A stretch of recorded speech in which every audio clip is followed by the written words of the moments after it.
তিনি এমন একজন প্রেসিডেন্ট হবেন যাকে আমাদের সন্তানরা সম্মানের চোখে দেখবে। ন্যায় বিচারের পথে চলতে তিনি আনন্দ পান। কমলা, তোমার মা তোমার উপর কতটা গর্বিত হতেন।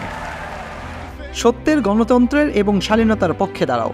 আমাদের মূল মূল্যবোধের জন্য ভোট দাও এবং কামলা হ্যারিসের জন্য ভোট দাও।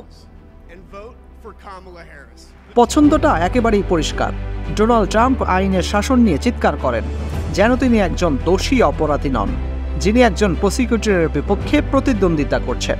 তারপর রয়েছে তার শিশুসুলভ নামকরণ, পাগলাটে ষড়যন্ত্র তত্ত্বগুলো ও ভিড় নিয়ে অদ্ভুত মগ্নতা। কেউ কি তাকে জানাতে যাচ্ছেন যে তিনি যে চাকরিগুলোর জন্য বর্তমানে প্রতিদ্বন্দ্বিতা করছেন তা হয়তো সেই চাকরিগুলোর মধ্যেও একটি হতে পারে যেগুলোকে তিনি কালো চাকরি বলতেন। আমাদের কাছে আমেরিকার জনগণের জন্য আরও ভালো কিছু আছে এবং তা শুরু হচ্ছে আমাদের প্রার্থী কামলা হ্যারিসের মাধ্যমে।